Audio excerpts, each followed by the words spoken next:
Bonsoir et bienvenue dans le Grand Direct sur les antennes d'Azur TV. Très heureux de vous retrouver. Une heure d'information consacrée à la région Provence-Alpes-Côte d'Azur, où des bonnes nouvelles nous arrivent des Alpes-Maritimes. Alors le combat est loin d'être gagné, mais les indicateurs de l'épidémie sont en baisse. Tension hospitalière, taux d'incidence. Le point dès le début de cette émission. Notre invité est sénateur Les Républicains, notre premier invité des Alpes-Maritimes, Philippe Tabarot. On va parler avec lui du projet de loi séparatisme qui a été amendé devant le Sénat. On fera le point sur la vallée de la Roya et de la Vésubie. On parlera aussi des élections internes au sein du parti Les Républicains. Et puis dans le Var, le gel qui sévit, de gros dégâts sur les exploitations agricoles. Reportage dans ce Grand Direct. Voilà pour le sommaire. On parlera également du centre commercial Grand Var qui a créé une association pour améliorer le travail sur place et également de la Covid, puisque les centres commerciaux sont très durement frappés. Bonsoir Eric. Bonsoir Nicolas. Très heureux de vous retrouver comme tous les soirs. Je le disais, on va débuter avec une sorte de bonne nouvelle. Je dis une sorte parce que la tension hospitalière dans les Alpes-Maritimes reste quand même très préoccupante, mais elle a bien baissé ces derniers jours, de même que le taux d'incidence qui est passé en dessous de la moyenne nationale. Le point avec Claudia Olivier. 119%, la tension hospitalière baisse enfin dans les Alpes-Maritimes. Le 28 mars dernier, elle plafonnait à 53%. Du mieux donc, sans pour autant que la partie soit gagnée. Nous avons donc deux services de réanimation dans l'Institut. L'un qui est celui donc de la partie privée, l'autre qui est celui de la partie chirurgie cardiaque, les SPIC, qui est le mien. Alors, sur l'ensemble de ces secteurs, nous avons 7 patients Covid sur les 10 lits que nous avons, réservés à l'activité Covid dans l'Institut. Une baisse de la tension hospitalière qui permet aux soignants de garder le moral. Les troupes sont solides, elles sont là, elles sont debout, un peu fatiguées, elles auront un peu envie de vacances, elles auraient envie d'être un peu plus nombreuses parce que, évidemment, le manque de personnel est quand même encore un petit peu d'actualité. Voilà. Mais bon, écoutez, on s'accroche. Le taux d'incidence dans les Alpes-Maritimes connaît lui aussi une forte baisse. En 15 jours, 100 points de moins pour s'établir à 284. C'est moins que la moyenne nationale. Nous ici, là, à l'heure actuelle, les semaines qui ont précédé à l'heure actuelle, c'est quasiment que le variant anglais ou la souche, disons, historique, mais en tout cas, grande majorité de variants anglais. Très peu, on a eu quelques cas de Sud-Africains ou Brésiliens qu'on a du mal à différencier, mais qu'on traite pareil de toute façon, mais on en a eu très peu. Autre observation, les patients sont plus jeunes, le virus est plus virulent. La présence des variants inquiète les médecins. Un raccourci facile, c'est de faire un lien avec le confinement, le couvre-feu. Enfin, le couvre-feu, on est sous couvre-feu depuis maintenant, je sais même plus compter combien de mois, mais le raccourci facile à faire, c'est effectivement le confinement. Et puis il y a la vaccination aussi qui sûrement joue un rôle très important, qui est quand même dans le département est plutôt bien effectué et bien suivi. Donc c'est souvent un cumul de facteurs qui fait qu'on arrive peut-être à faire descendre le taux d'incidence. La vaccination, le chamboulement du calendrier des vacances scolaires ou encore le confinement auront un impact positif selon le docteur Éric Denis. Voilà. On peut appeler des bonnes nouvelles pour les Alpes-Maritimes. C'est un peu plus compliqué pour les deux autres départements. Le Var affiche un taux d'incidence de 365, donc légèrement au-dessus de la moyenne nationale, avec une tension hospitalière de 133%. Et dans les Bouches-du-Rhône, ça se dégrade carrément parce que le département est passé en couleur violet sombre sur le site Covid Tracker. 479 de taux d'incidence pour une tension hospitalière de 121%. Elle était il y a 15 jours à moins de 100%. Donc voilà pour le point en chiffres. Eric, ce qu'on peut dire, c'est que on parlait des variants, les vols avec le Brésil sont interrompus. Oui, c'est ça, c'est ce qu'a annoncé Jean Castex tout à l'heure. Les vols avec le Brésil sont interrompus parce que là-bas, l'épidémie est hors de contrôle. Et il y a surtout ce variant brésilien dont parlait dans ce reportage le docteur Éric Denis, ce variant brésilien qui est beaucoup plus contagieux, donc on fait très attention en France, même si pendant quelques jours on a laissé les Français notamment qui rentraient du Brésil rentrer presque tranquillement sur le territoire, mais le variant brésilien inquiète. Puis à noter aussi, puisque là on avait des bonnes nouvelles sur les Alpes-Maritimes, moins bonnes sur nos 2 autres départements, Nicolas, que les États-Unis ont suspendu le Johnson & Johnson. Vous savez, c'est ce 3e vaccin qui devait arriver en France et en Europe, là aussi pour des problèmes très rares de caillots sanguins, mais ce n'est pas une bonne nouvelle. Au moment où on voulait accélérer le plan vaccinal dans le sud notamment, faute de Johnson & Johnson, il faudra sans doute le ralentir. Le gouvernement, de son côté, va lancer une consultation en vue d'assises de la psychiatrie et de la santé mentale. C'est une volonté du président Emmanuel Macron après un an de crise. Un dossier important que nous allons aborder ce soir avec Joël Pla, qui est le président de l'association SOS Amitié dans le Var. Bonsoir, merci d'avoir accepté notre invitation. Alors, avant de vous demander votre avis sur ces assises, concrètement, en un an, est-ce que le numéro de téléphone SOS Amitié dans le Var est surchargé depuis le début de la crise sanitaire? Oui, clairement, il a toujours été surchargé, mais il l'est encore plus depuis un an. Et on observe qu'à chaque période de reconfinement, le nombre d'appels augmente. Et ça, il y a au moins 10 à 15% de plus d'appels. Et comme nos répondants, nos écoutants ne sont pas en très grand nombre malgré tout, ça fait à peu près un appel sur 5 auquel nous arrivons à répondre, de jour comme de nuit. Enfin, surtout de nuit, il y a un problème pour répondre à tous les appels, parce qu'il y a énormément d'appels nocturnes aussi, et nous répondons à peu près à un appel sur 5. Alors vous allez nous expliquer dans quelques instants comment ça marche, mais sur les appels que vous recevez, les gens manquent de contact, c'est la solitude, l'angoisse aussi de la maladie, de la mort qui les fait vous appeler? Oui, beaucoup. Le plus gros pourcentage, c'est la solitude, le sentiment d'incompréhension, la perte d'estime de soi, l'anxiété, mais aussi les craintes pour la santé, l'équilibre psychique sont les éléments les plus importants dans les appels. Une dernière question avant de passer la parole à Éric Revel. Bon, je reviendrai vers vous après, bien sûr, mais sur cette consultation que va lancer le gouvernement, est-ce que vous l'accueillez favorablement? Est-ce que ça veut dire que du coup on va prendre le problème à bras-le-corps? Et la deuxième question induite par la première, est-ce que ce n'est pas trop tard? Je crois que la psychiatrie attend depuis très longtemps des assises, une réflexion sur l'ensemble de l'organisation, bien entendu. Il n'est jamais trop tard, même si nous l'attendons depuis très longtemps. Chaque fois que des travaux surviennent, même tardivement dans un service, par exemple, de psychiatrie, on est content qu'ils arrivent. Et là, qu'il y ait une réflexion au niveau national, c'est très très bienvenu, parce que effectivement, la situation est très compliquée. Joël Pla, on l'a vu dans les Alpes-Maritimes, dans le Var, dans les Bouches-du-Rhône, il y a des étudiants, des jeunes qui sont en grande souffrance, on le voit pour des raisons évidemment liées à la crise sanitaire. Est-ce que vous avez noté vous-même ou vos bénévoles un rajeunissement de ceux qui vous appellent également à vos numéros? Alors, si vous voulez...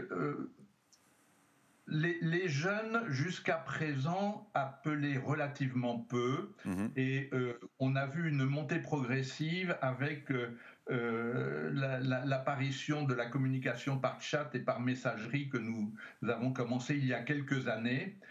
Et maintenant, effectivement, il y a un certain développement. Ça reste relativement faible par rapport à l'ensemble de nos appels, mais la montée de l'angoisse chez les jeunes est aussi quand même ressentie. Est-ce que vous pouvez nous expliquer comment fonctionne SOS Amitié, quel numéro il faut appeler et l'amplitude horaire? C'est un service a priori ouvert 24 heures sur 24, 7 jours sur 7? Voilà, c'est un service ouvert 7 jours sur 7, 24 heures sur 24. Il y a 50 postes dans toute la France à peu près. Il y en a un pour le Var, il y en a plusieurs en Île-de-France, et bon, c'est réparti de manière assez homogène. Et au total, ça fait à peu près 1600 écoutants bénévoles qui donnent de leur temps jour et nuit pour écouter les appels d'angoisse d'appelants. Un appel en moyenne dure combien de temps, on le sait? Alors, c'est variable, mais on va dire une moyenne de 20 minutes à peu près, mais il y a des appels relativement brefs et quelquefois des appels très longs. Voilà, mais la moyenne, oui, ça va être entre 15 et 20 minutes, la durée moyenne d'un appel. Mais tous vos bénévoles n'ont pas des formations de psychologue ou de psychiatre. Comment est-ce que vous réorientez et à quel moment vos bénévoles sentent qu'il faut passer un cran au-dessus et conseiller aux gens de consulter ? Alors, nous formons nos bénévoles avec une formation quand même très rigoureuse. Alors bien entendu, ça n'a aucun rapport avec la formation d'un psychologue ou d'un psychiatre, mais il y a un peu plus de 30 heures d'enseignement théorique, autant de pratiques contrôlées par des pairs, déjà avant que les écoutants puissent devenir autonomes à un poste d'écoute.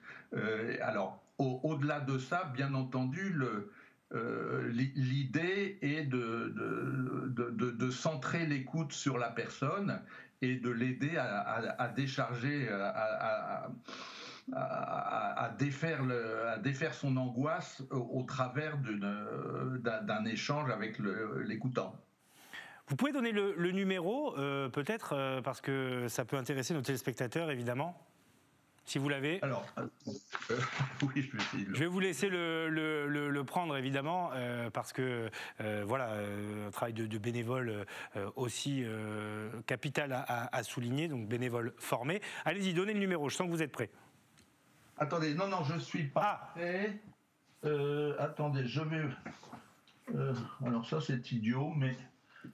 Ce sont les aléas du direct. Je vais poser une petite question à Eric, le temps que vous le retrouviez, et on revient vers vous. C'est une mission importante, capitale, et vous l'avez dit, il faut réorienter aussi parfois les gens. Parce qu'il y a forcément des cas dramatiques, et M. Place en dira sans doute quelques mots dans quelques instants, mais parfois il doit y avoir des cas dramatiques, c'est-à-dire des gens qui sont dans une telle désespérance et une telle souffrance, une telle solitude, qui pourraient passer à l'acte. Et je pense que toute la subtilité des bénévoles écoutants, c'est justement de savoir à partir de quel moment, avec la compétence et l'expérience qui est la leur, forcément, depuis des années d'écoute, à quel moment il faut conseiller ou même avertir peut-être des secours, ça doit arriver. Et c'est vrai que l'amplification de l'angoisse liée à cette crise sanitaire submerge ce genre de services, mais qui ont une importance capitale. Parce que, il faut le répéter, Nicolas, vous l'avez dit, mais il faut le répéter, ce sont des services réalisés par des bénévoles, mais qui fonctionnent 24 heures sur 24, 7 jours sur 7, même si le président de l'association SOS Amitié du Var nous rappelait que c'était évidemment, par définition, extrêmement difficile d'avoir des bénévoles sur une telle amplitude horaire. Voilà, j'essaie de trouver le numéro, moi aussi, en même temps, mais j'y arrive pas, c'est quand même incroyable. Est-ce que vous l'avez trouvé, Joël ? Oui, il y a un numéro d'appel national. Ouais. C'est le 09 72 39 40 50. Allez-y, répétez-le, comme ça on a le temps de noter. 09 72 39 40 50. Voilà, c'est important de le donner parce que, évidemment, ça peut permettre à des gens en détresse qui ont besoin de parler de sortir de l'ornière. Merci beaucoup. Je rappelle, Joël Plaque, vous êtes président de l'association SOS Amitié du Var et que le numéro que vous avez donné est un numéro national. Donc, si vous êtes dans les Bouches-du-Rhône ou dans les Alpes-Maritimes, n'hésitez pas à appeler. Merci pour votre temps ce soir en direct sur les antennes d'Azur TV. On reste autour de la question de la Covid. Covid. Vous savez que depuis hier, on cherche ces fameux autotests qui sont censés être disponibles dans les pharmacies. On a mis nos 3 rédactions sur le coup et la grande gagnante s'appelle Yentel Criado. Elle a débusqué à Marseille, donc exactement, 2 petites boîtes dans une officine. Yentel Criado qui vous explique aussi comment se servir de ces autotests. On est loin des étagères pleines, 2 boîtes seulement dans cette officine. Les autotests en pharmacie arrivent au compte-gouttes. Est-ce que vous auriez des autotests disponibles, s'il vous plaît ? Comme chaque jour, ce pharmacien marseillais contacte son fournisseur, mais la réponse est la même. Donc c'est pas encore disponible, ils n'ont pas de date d'approvisionnement. Pour encore quelques jours, il faudra alors faire avec ces 2 boîtes. Chacune contient 5 autotests. L'écouvillon, donc qui va permettre de réaliser le prélèvement nasal. On a la plaque donc, de chromatographie, c'est là où on va déposer ensuite donc, le révélateur. Mieux qu'une notice, voilà les instructions étape par étape du pharmacien pour réaliser ce test par vous-même. On ouvre l'écouvillon. On insère donc l'écouvillon 4 cm dans la narine. Donc ça fait à peu près au niveau de la petite encoche. On s'arrête dès que ça bloque. Donc ne pas forcer, ne pas insister. On tourne l'écouvillon 5 fois en plaquant l'écouvillon vers le palais. On le tourne 5 fois, donc ça fait à peu près 15 secondes dans les 2 narines avec le même coton-tige. Ensuite, une fois qu'on a fait le prélèvement, on évite, donc l'écouvillon on le garde bien dans la main, on évite de le toucher sur des parois qui ne soient pas contaminées par autre chose. On l'insère dans le révélateur et on le tourne comme ceci et on le presse un peu tout en tournant pour extraire au maximum d'échantillons. Et ensuite on le laisse reposer pendant 1 minute. Ensuite ça, on le jette. Hop. On prend le compte-gouttes qu'on met comme ceci et ensuite on applique 4 gouttes. Voilà. Là, tout est fini, il n'y a plus qu'à attendre 15 minutes que le résultat sorte. S'il n'y a qu'une barre, le test est négatif, 2 barres, le test est positif. Un test vendu au prix de 6 €. Il passera ensuite à 5,20 € à partir du 15 mai. L'autotest s'adresse aux personnes de plus de 15 ans asymptomatiques. Toutefois, sa fiabilité est plus incertaine qu'un test réalisé par un professionnel. Voilà, donc vous savez comment faire si vous trouvez ces fameux autotests. Et vous savez à quoi je pense ? Je me dis, pourvu qu'on ne soit pas dans la même configuration que les masques à une époque ou les vaccins à une autre époque, pas encore totalement derrière nous pour les vaccins, c'est-à-dire, est-ce qu'on ne va pas être en manque d'autotests ? Parce que c'est vrai que le gouvernement l'a beaucoup annoncé, mais là, je suis quand même très étonné que dans cette pharmacie qui paraît importante de Marseille, on n'ait que 2 boîtes de 5, c'est-à-dire 10 autotests à proposer aux clients qui viennent. Alors l'autre question, c'est est-ce que dans les Alpes-Maritimes, dans le Var et dans les Bouches-du-Rhône, il y a une grosse demande pour les autotests ou pas ? A priori quand même. C'est pas la... Donc ça veut dire qu'il va y avoir une pénurie. C'est pas la donc ruée, on dit aux gens, autotestez-vous, mais le problème c'est que pour l'instant, avec 2 boîtes, ce pharmacien ne peut pas autotester toute sa clientèle autour de Marseille. Alors Philippe Tabarot est déjà avec nous, sénateur des Alpes-Maritimes, sénateur Les Républicains. Bonsoir Philippe Tabarot, merci d'avoir accepté notre invitation. Je vous salue avant l'édito d'Éric Revel parce qu'il va vous intéresser et je sais que vous êtes à l'écoute. Non, il va parler des élections internes qui ont eu lieu hier au sein des fédérations les Républicains. Et dans notre région, les choses sont plutôt très claires et les Républicains sont en ordre de marche. Voilà, fumée blanche pour Éric Ciotti qui a succédé lui-même à son propre poste, qui a été élu, j'allais dire triomphalement, 63%, président de la fédération Les Républicains des Alpes-Maritimes. Renaud Muselier, c'est les Bouches-du-Rhône, président de la fédération Les Républicains. Et puis Jean-Louis Masson, qui se succède à lui-même comme président Les Républicains du Var. Donc le parti Les Républicains est en ordre de marche, vous l'avez dit, Nicolas. En tout cas, dans le Sud, localement, les Républicains, évidemment, s'organisent comme les autres formations politiques pour les élections départementales et régionales qui auront bien lieu en juin, mais dont le Premier ministre Jean Castex à l'Assemblée nationale a annoncé qu'il y aura une petite semaine de délai. Donc premier tour le 20 juin, deuxième tour le 27 juin. Donc en ordre de bataille localement, les Républicains, mais reste le niveau national. Est-ce qu'il y aura une primaire ou pas pour départager les candidats à la présidentielle de 2022 ? Le seul candidat à droite officiellement, c'est Xavier Bertrand, mais lui, il a rendu sa carte Les Républicains il y a plusieurs mois, donc participera-t-il ? Sera-t-il invité à participer à une éventuelle primaire ? Eh bien, c'est un peu mystère et boule de gomme.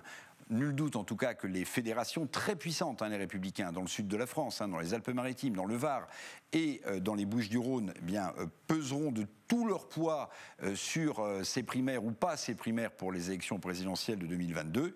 Mais on le sait, dans le camp Les Républicains dans le sud, la campagne approche, elle commencera en septembre prochain. Mais j'ai envie de dire à Philippe Tabarot, step by step, marche après marche, parce que pour l'instant, il faut être en ordre de marche pour les régionales et pour les départementales.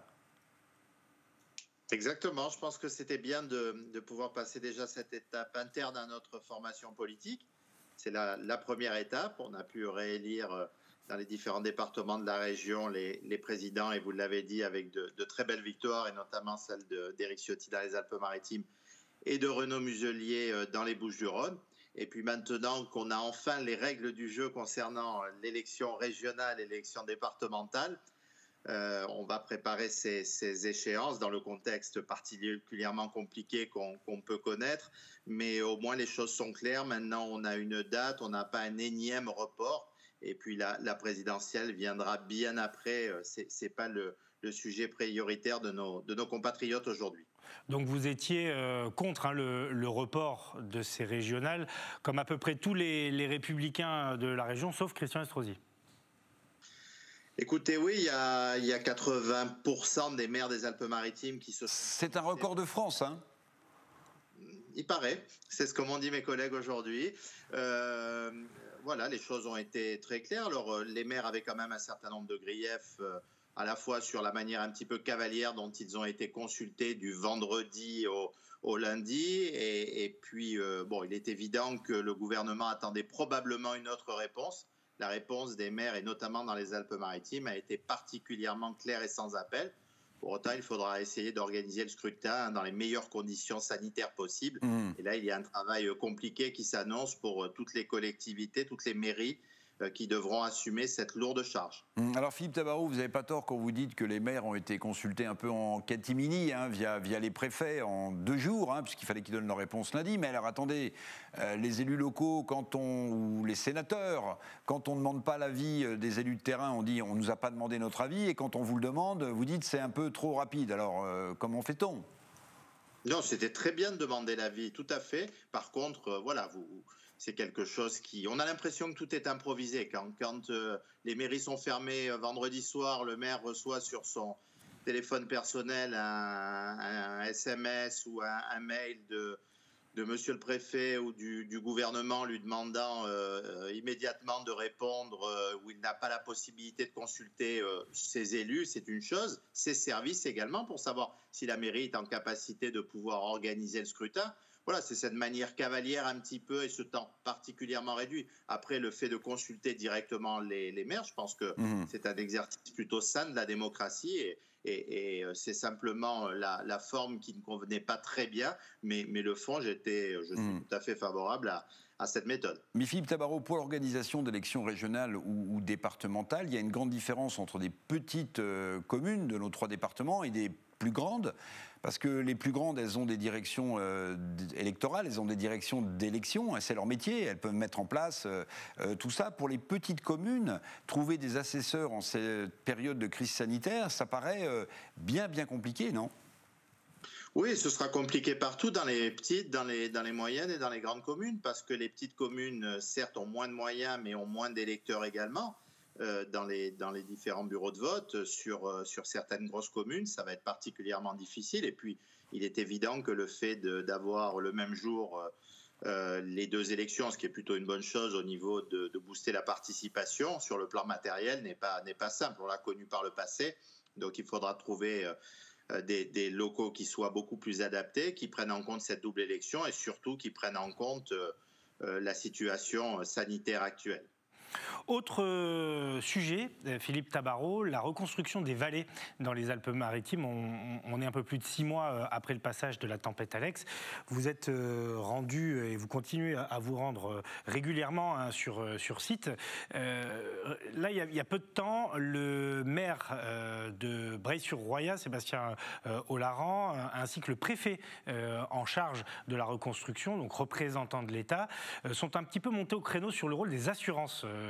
Parce que pour eux, les assurances ne jouent pas leur rôle. Est-ce que ça vous préoccupe et est-ce que vous aussi, vous vous associez à ce mouvement ? Tout à fait, ils ont raison. On avait échangé avec eux sur ces questions.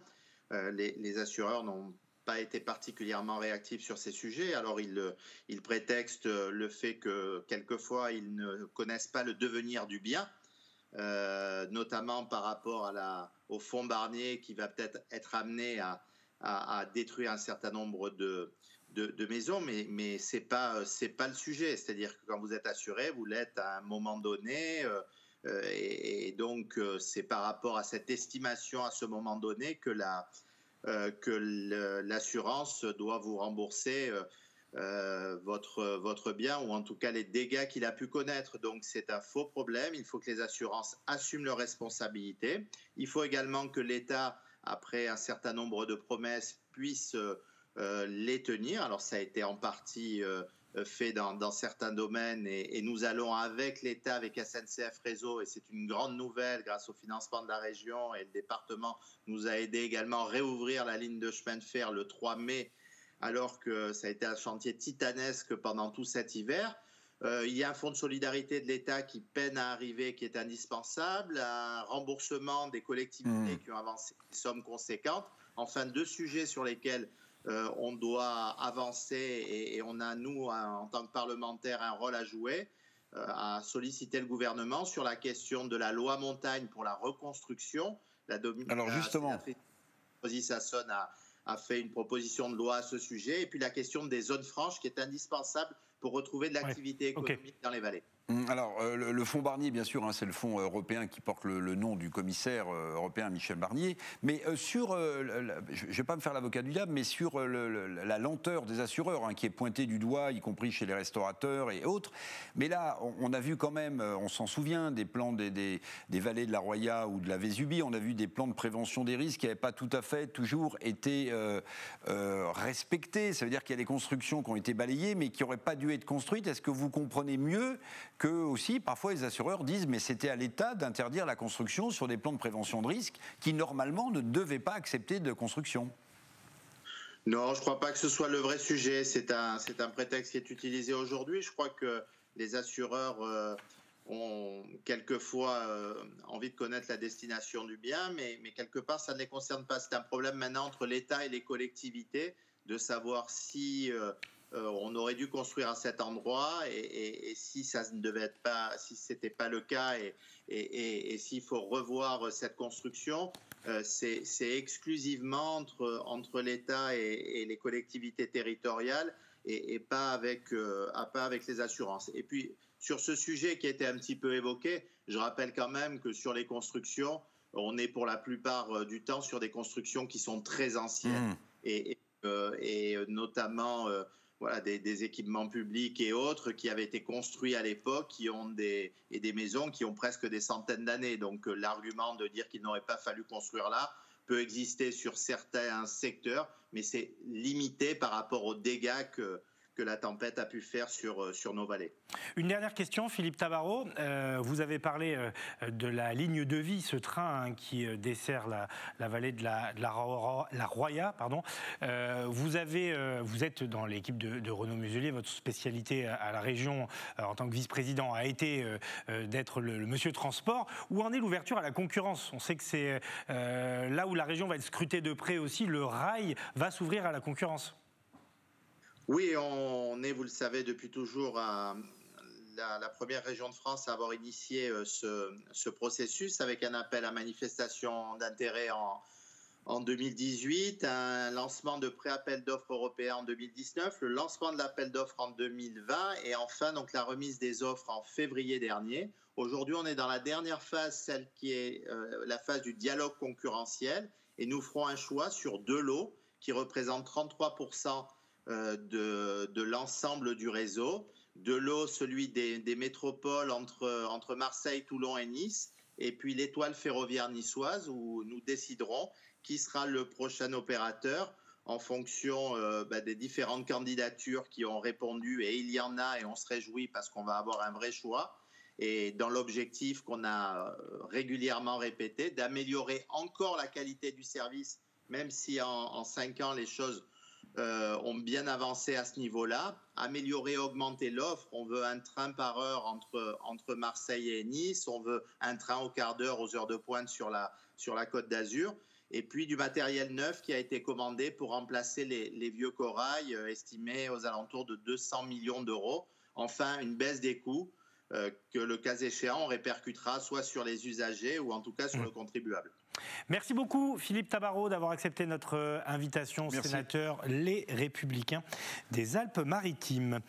Les entreprises, les dégâts économiques de la crise de la Covid-19, nous en parlons suffisamment souvent en négatif, parce qu'on est plutôt très inquiet pour le tissu économique de notre région. Eh bien, l'ordre des experts comptables donnait une conférence de presse, l'ordre régional, aujourd'hui à Marseille. Et vous allez le voir pour les TPE, PME, évidemment le bilan n'est pas bon, mais pas si catastrophique que ça. Manon Mujica. Serait-ce le calme avant la tempête? Malgré une crise économique sans précédent, les faillites restent étonnamment contenues dans la région. C'est ce qui ressort en tout cas d'un baromètre consolidé par l'Ordre des experts comptables. Entre janvier et février 2021, 528 entreprises étaient en difficulté, contre plus de 1300 l'an dernier à la même époque. Les prêts garantis par l'État qui ont été prorogés. Nous avons le chômage partiel également qui a été prorogé pour toutes les entreprises qui ont été fermées ou qui subissent la crise de plein fouet. Et tant que les aides continuent, les entreprises ne ferment pas. C'est normal, elles sont soutenues. La question, on la verra plutôt ressortir au moment où la perfusion va se terminer. Pour autant, l'indice du chiffre d'affaires cumulé est en net recul chez les TPE et PME, moins 8,4% en PACA. En tête des secteurs les plus impactés, les magasins de vêtements, la restauration ou encore l'événementiel. Dans ce contexte compliqué, une bonne nouvelle, la hausse des créations d'entreprises, 10 875 entre janvier et février, contre 8 700 l'an dernier à la même époque. Des patrons qui attendent plus de visibilité quant à la reprise. Il y a des activités qui vont avoir du mal à redémarrer tout de suite. Mais si elles ont un carnet de commandes plein, elles sont prêtes à s'adapter, elles sont prêtes à embaucher, elles sont prêtes à redémarrer. On a le sentiment, et là les experts comptables le voient, les dirigeants sont en train de bouillir. Ceux qui n'ont pas travaillé depuis un an, ils deviennent fous. Pour accélérer la relance, l'Ordre des experts comptables préconise une exonération des bénéfices réalisés ou encore le suramortissement des investissements. Voilà pour ce bilan. Et écoutez ce qu'a dit aussi Madame Weissmann, qui est la présidente de l'Ordre des avocats à Manon Mujica, sur le fait de faire rentrer la profession comme prioritaire, notamment pour envoyer les enfants à l'école. On l'écoute. Si on veut que les bilans sortent dans les délais, si on veut que les impôts sur le revenu, les IFI soient faits à des dates normales, sans qu'on ait besoin de délais de tolérance et autres, je demande qu'une chose, laissez-nous bosser. Et permettez à nos collaborateurs d'avoir accès aux écoles, d'avoir accès aux crèches, pour qu'on puisse travailler sereinement, dans de bonnes conditions, et répondre à toutes les contraintes qui nous sont imposées aujourd'hui. Voilà, de l'Ordre des experts comptables, bien évidemment. Est-ce que ça vous paraît pertinent, ce que dit la présidente? C'est la porte ouverte à d'autres professions. On comprend que les métiers du chiffre, comme sont les experts comptables, aient besoin de suivre au plus près les dossiers et donc aient besoin peut-être de mettre leurs enfants comme les soignants dans les écoles qui sont ouvertes dans ce but. Mais si, j'imagine, le gouvernement faisait ça, il y aurait d'autres professions qui réclameraient, donc ça me semble un peu compliqué. Ce qui est important quand même à souligner, c'est qu'on voit bien, et on est un peu surpris, mais très positivement, qu'il n'y ait pas davantage de faillites pour le moment. Mais vous vous souvenez de ce que nous avait dit Bruno Le Maire, qui était en visite à Marseille et qui a participé à ce Grand Direct il y a quelques jours. Il avait insisté sur un point, c'est qu'il ne faudrait pas, et il ne faudra pas, et il s'y est même engagé, à ce que ces aides de chômage partiel ou de prorogation des prêts garantis par l'État s'arrêtent du jour au lendemain. Parce qu'il faudra continuer à accompagner les gens et les entreprises. Sinon, eh bien, comme le disait Manon Mujica, ce serait le calme avant la tempête, ce que personne ne veut évidemment.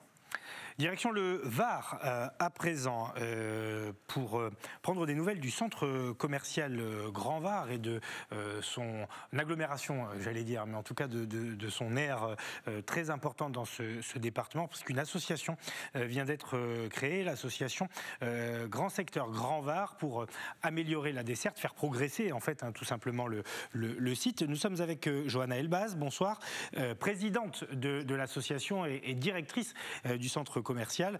Vous êtes accompagnée ce soir d'Aymeric de Montauzon qui vous a aidé à travailler là-dessus du cabinet EPPC. Alors d'abord, je vais m'adresser à vous, Johanna, pour prendre des nouvelles de l'activité en elle-même, parce que après un an de Covid, les centres commerciaux qui au-dessus d'une certaine surface sont fermés. Est-ce que ça va pour vous quand même ? Merci de nous recevoir. C'est vrai que c'est un peu compliqué. La situation économique actuelle est compliquée. Le centre est partiellement fermé depuis maintenant fin janvier, avec quelques enseignes qui peuvent encore exercer, comme le tabac, comme l'alimentation, Carrefour, la pharmacie. Enfin voilà, on a quelques enseignes comme ça qui peuvent encore exercer, mais effectivement, oui, c'est compliqué. On a des fortes baisses de fréquentation, forcément, et les chiffres d'affaires, pour la plupart des enseignes, sont quasi nuls. Alors concernant cette association que vous avez donc fondée avec finalement des ambitions assez élevées, parce que vous souhaitez améliorer la desserte, par exemple, du site, travailler sur la signalétique, et puis améliorer les actions de développement durable également. C'était le bon moment, cette période de crise sanitaire, pour pas vous remettre en question, mais en tout cas donner une nouvelle impulsion à ce site qui est gigantesque. En fait, c'est un travail qu'on fait avec les copropriétaires depuis maintenant plusieurs années.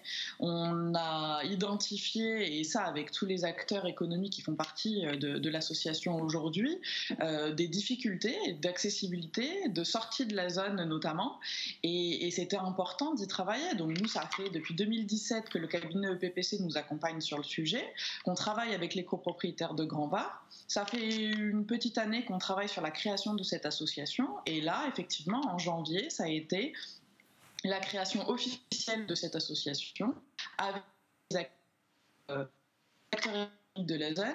Ils savent aujourd'hui mettre en commun toutes leurs forces pour pouvoir parler aux autorités publiques et essayer de faire avancer les choses dans le bon sens pour l'accessibilité, mais aussi pour tout ce qui est mobilité douce notamment. On se rend compte que les voies piétonnes ou les voies de cyclistes sont très compliquées, voire quasi inexistantes à certains endroits. Et aujourd'hui, c'est important d'y travailler pour améliorer et le confort de nos clients, mais aussi le confort de toutes les personnes qui travaillent sur la zone, et c'est extrêmement important. Aymeric de Montauzon, quel a été votre rôle là-dedans alors, parce que vous avez aidé au diagnostic et à la mise en place. Expliquez-nous un petit peu comment vous êtes investi dans cette association et la création de cette association. En fait, notre mission consiste pour l'essentiel à essayer progressivement de fédérer les acteurs qui peuvent avoir parfois des temporalités d'action ou des intérêts différents autour d'un projet commun. Donc ça se fait progressivement en partant d'un noyau dur d'acteurs les plus motivés pour engager un partenariat avec la collectivité publique. Ce noyau dur, c'est le centre commercial.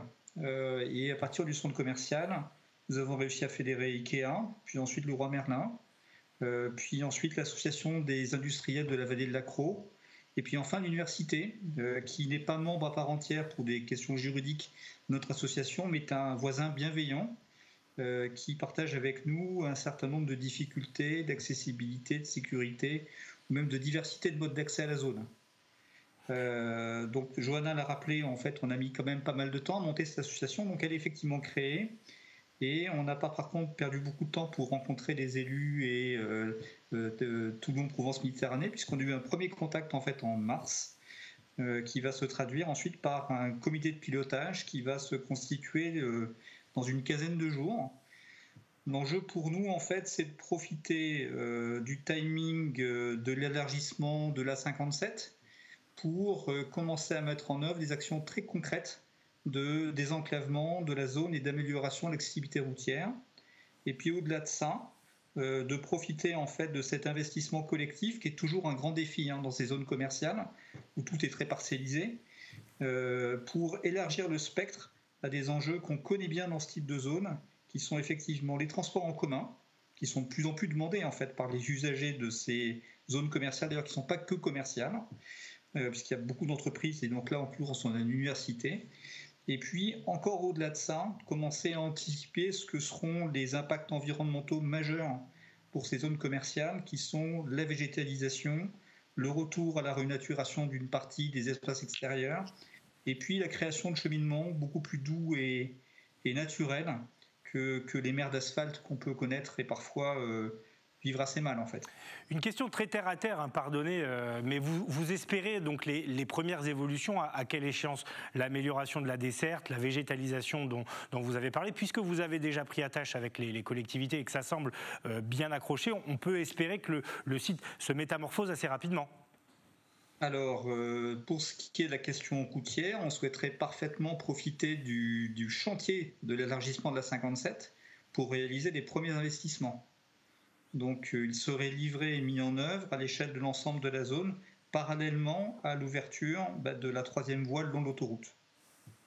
Pour terminer, Johanna Albaz, une dernière question. Est-ce que ça signifie que votre métier évolue aussi avec le commerce en ligne, ces espaces gigantesques qui sont parfois un petit peu moins prisés, en tout cas dans l'inconscient collectif, cette volonté donc de se renouveler aussi? Bien sûr, on a de toute manière, avec la crise Covid, mais pas que, essayé de retravailler notre façon d'être, d'accueillir le client différemment. On fait du click and collect, mais on fait aussi du click and drive sur le parking, en créant des points où les clients peuvent récupérer leurs commandes directement dans leur voiture. On a fait de VisioShop. VisioShop, ça a permis pendant un certain temps de permettre à certains commerçants de faire de la vente via une plateforme de télécommunication et de pouvoir faire une vidéo avec les clients et vendre les produits directement. Donc oui, on essaye de se réinventer à chaque fois, mais il ne faut pas oublier qu'on espère très sincèrement que nos clients pourront revenir très prochainement. On l'a vu à la fin du premier confinement où les clients sont de nouveau venus à Grand-Var et dans la zone parce qu'ils avaient besoin de faire des achats, parce qu'ils ont un attachement particulier à cette zone-là. Et il faut leur permettre de pouvoir accéder et sortir facilement et de vivre correctement avec les différents acteurs de la zone et qu'on soit tous réunis pour porter ces projets-là. Merci beaucoup à tous les deux d'avoir accepté notre invitation ce soir. On a vu sur les images diffusées la 57 qui passe évidemment en lisière de toute cette zone immense de Grand-Var et donc cette association qui est née pour faire évoluer le site. Merci encore et bonne soirée à vous. On va rester dans le Var, Eric, avec ce qui est une forme de catastrophe naturelle, le gel qui est en train de faire de très gros dégâts sur les exploitations agricoles. Elles sont des centaines concernées dans le département du Var par cette vague de froid. Reportage de Marion Colangelo. Le ver a laissé place au bois sur ses vignes cuersoises.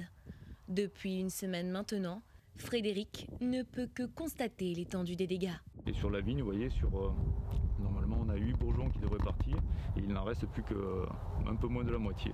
Cette période elle est vraiment délicate où on a des bourgeons qui sont sensibles et le plus gros risque c'est le gel avec les températures négatives et ces derniers temps on savait qu'on avait un risque et malheureusement on a été encore une fois impacté comme l'an dernier.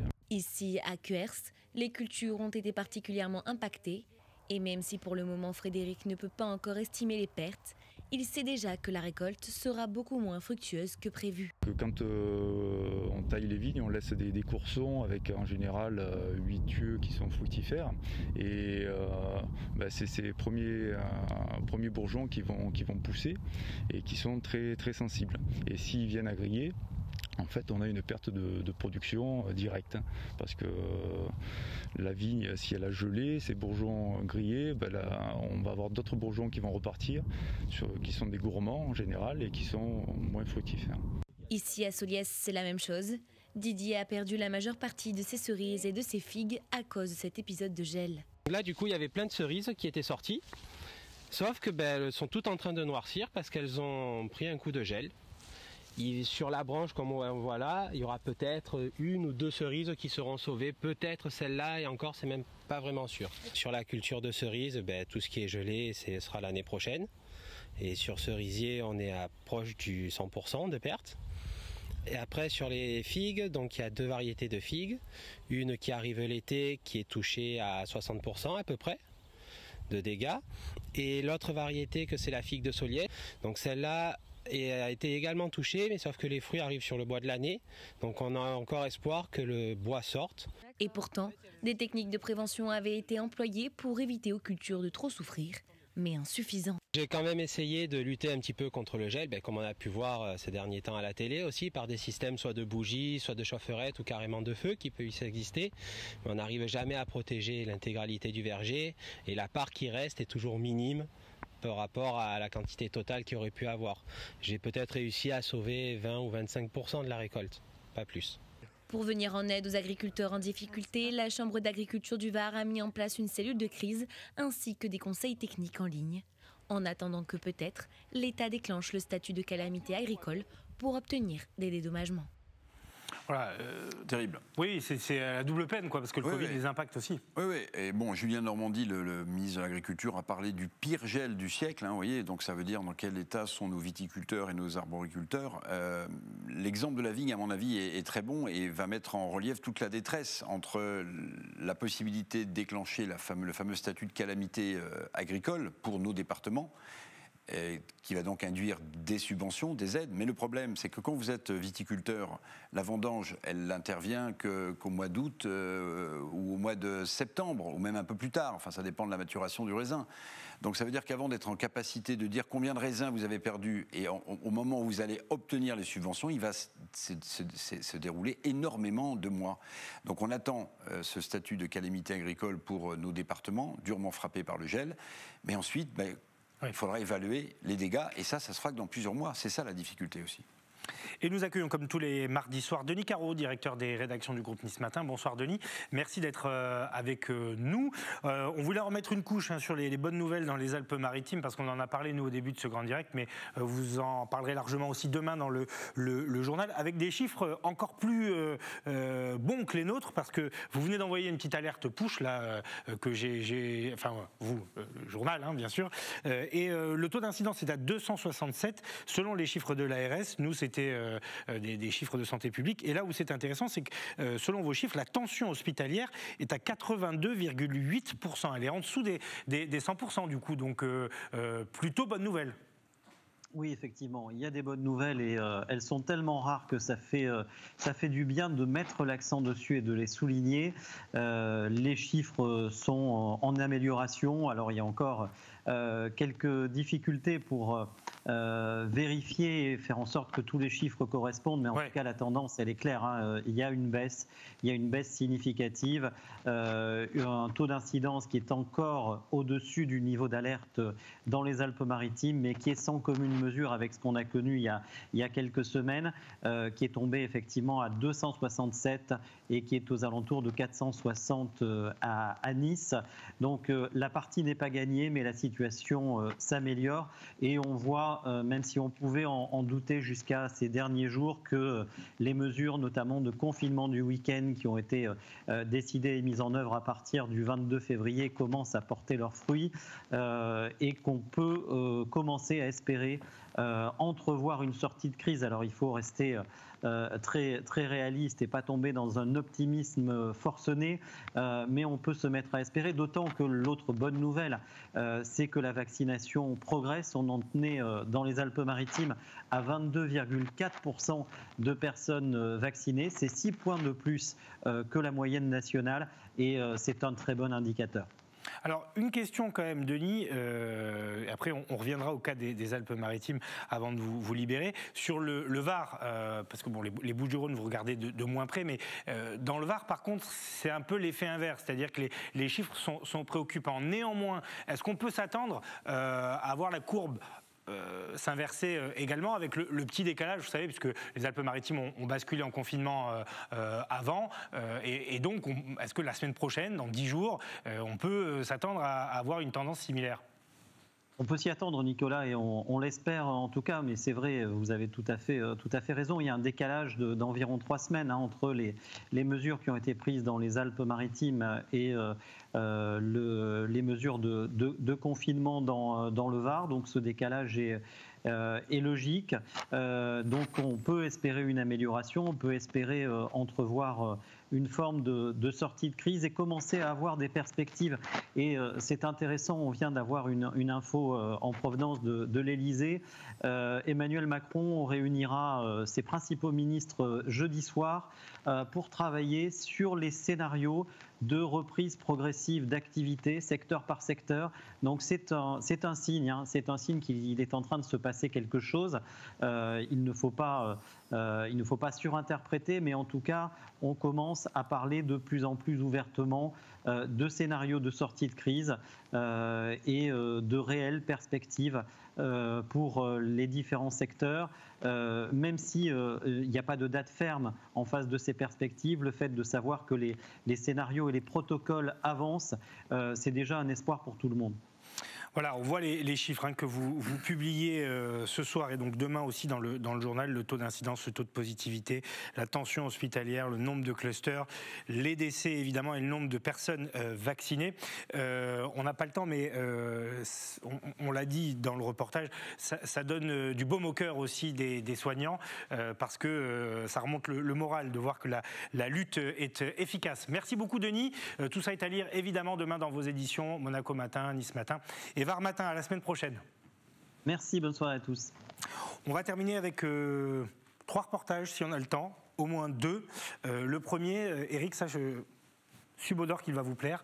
À Fréjus, des jeunes travaillent sur la préservation de l'environnement des étangs de Villepée qui sont protégés entre Fréjus et Saint-Égulphe. On les voit à l'œuvre durant leurs vacances pour financer leur permis de conduire. Les explications sont signées Alexis Ricard. Premier jour de chantier participatif pour ces jeunes fréjussiens. Pendant 10 jours, l'opération Bourse au permis va leur permettre de travailler ici, sur le littoral au niveau des étangs de Villepée, entre Fréjus et Saint-Égulphe. En échange de leurs efforts et de leur engagement, ils seront aidés financièrement pour passer leur permis de conduire. Et le travail ne manque pas. Là, on enlève les rhizomes en fait parce que ça prend beaucoup de place. En fait, ça prend beaucoup de place parce que par rapport à la végétation, en fait, et donc du coup, les autres espèces, ça empêche les autres espèces de pousser. Donc, on les enlève le plus possible, toutes les racines, en sorte d'enlever en surface pour pas que ça repousse après. On accueille des jeunes citoyens qui, pour avoir une aide au financement de leur permis de conduire, viennent réaliser des travaux sur un espace naturel. Donc là, ils sont en train de réaliser la mise en place de ganivelles qui vont permettre en fait de fixer le sable lorsque vous avez du vent d'est et que le sable est transporté depuis la plage ou la mer en direction des terres. Ça va permettre de fixer ce sable, de réaliser un cordon dunaire et ainsi d'avoir un développement des plantes sur ce cordon dunaire. Un travail d'entretien qui permet de conserver le biotope, cet habitat fragile composé de ces petites dunes où vit une flore endémique. C'est une plante donc, qui s'appelle le kakil. Donc on voit que c'est une plante qui est un petit peu crassulescente, gorgée d'eau. On appelle ça un petit peu les plantes grasses. Voilà, qui a une capacité à conserver de l'eau.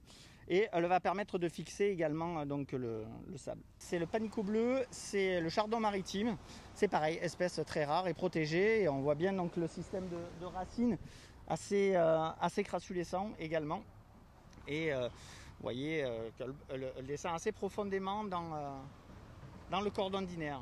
Mais cette zone humide sert aussi à l'équilibre de tout le littoral et même de la mer. Ça va jouer le rôle d'une éponge lors de fortes pluies, de précipitations. Ça va avoir un rôle épurateur au niveau des eaux du bassin versant avant d'être libéré en mer et ainsi avoir finalement s'assurer d'avoir des eaux de baignade de très bonne qualité. Ça va nous servir comme véritable lieu de ressources halieutiques pour les poissons. C'est un lieu également de vie et de nourrissage pour de nombreuses espèces en transit, comme les oiseaux en ce moment. Les poteaux ainsi plantés permettent de protéger les cordons dunaires, des promeneurs, mais aussi des animaux domestiques. Oui, voilà, c'est un endroit que même nous, on occupe. Donc les plages, on y est souvent, même l'été. Donc voilà, ça nous profite même à nous. Lancée en 2018, cette bourse au permis est organisée pendant les vacances jusqu'au 23 avril. Voilà. Oui, et puis vocation pédagogique, parce que pendant que les jeunes travaillent et gagnent un peu d'argent, on leur apprend aussi qu'il ne faut pas monter sur les dunes quand on est jeune et qu'on est à la plage, parce qu'on écroule le cordon dunaire et donc on met tout ce travail de protection par terre. Donc il doit y avoir aussi un message pédagogique, j'imagine. Attention, dunes fragiles et dunes essentielles. Exactement. Alors je ne sais pas si on aura le temps pour le troisième, mais en tout cas on va rester dans le Var avec le village des Tortues de Carnoul qui vit habituellement grâce aux entrées de ses visiteurs pour prendre soin évidemment de ses pensionnaires. La Covid-19 a un peu perturbé tout cela, mais le site n'a pas baissé les bras, bien au contraire, et va proposer très prochainement, quand il pourra rouvrir, de nouvelles évolutions à ses visiteurs. Thomas Bernabé. La crise du Covid n'épargne évidemment personne, mais comment s'en sort le village des Tortues basé à Carnoul? Lui qui compte sur ses visiteurs pour subvenir aux besoins de ses tortues a forcément été durement impacté face à la crise sanitaire. En 2020, je dirais qu'on a bénéficié d'un mois de juillet et d'un mois d'août intéressant, où on a vu beaucoup de visiteurs puisque les gens avaient besoin vraiment de sortir de chez eux. Par contre, évidemment, aucun étranger, alors que ça fait 30% de nos visiteurs, donc nous n'avons plus d'étrangers. Et il y a beaucoup d'Allemands notamment. Et surtout, je dirais qu'on est fermé pratiquement depuis fin octobre, juste avant la fin des vacances de la Toussaint. Et pour nous, là, ça fait plus de 6 mois de fermeture. C'est en train de devenir très compliqué. Une situation compliquée, même si les aides de l'État parviennent à maintenir le village à flot, le quotidien n'est plus le même. De 7 salariés à temps plein, le village a dû s'adapter et réduire le temps de travail. On passe grosso modo en temps normal de 7 salariés à 1, uniquement 4 heures par jour et 4 jours par mois.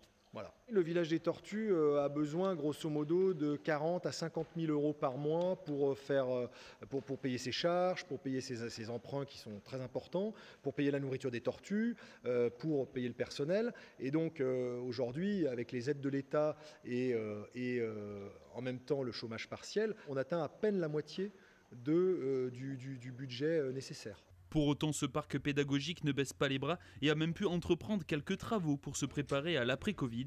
Ce mât par exemple, qui trône fièrement à l'entrée du parc, permettra aux visiteurs de se rendre compte de la distance entre le lieu et les pays d'où proviennent les tortues.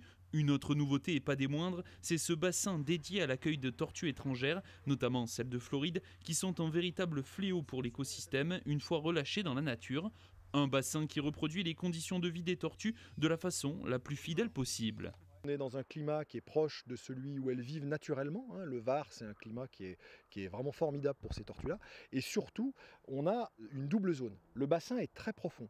Il fait quasiment 2 mètres de profondeur. Or, les tortues sauvages vivent dans des conditions, aux États-Unis notamment, où il y a beaucoup de profondeur d'eau. Donc, elles vont avoir un bassin très profond et avoir un immense espace tout autour, puisqu'il y a plus de 1000 mètres carrés de végétation, de zones d'ensoleillement, où elles vont pouvoir sortir et vivre aussi une vie terrestre, car ce sont des tortues qui bougent beaucoup, qui passent d'un cours d'eau à l'autre régulièrement aux États-Unis. On va essayer de se rapprocher le plus possible de leurs conditions naturelles. Vous l'aurez donc vu et entendu, le village des Tortues ne se laisse pas aller. Bien d'autres nouveautés seront au programme pour la réouverture, mais nous sommes obligés de garder le secret pour le moment. Rendez-vous donc prochainement pour découvrir les nombreuses facettes de ce lieu unique en France. Charmante. Ah oui, charmante. Je pensais aux tortues de Floride, là, avec ce nouveau bassin révolutionnaire. Test PCR obligatoire ou pas quand elles arrivent des États-Unis? Bonne question.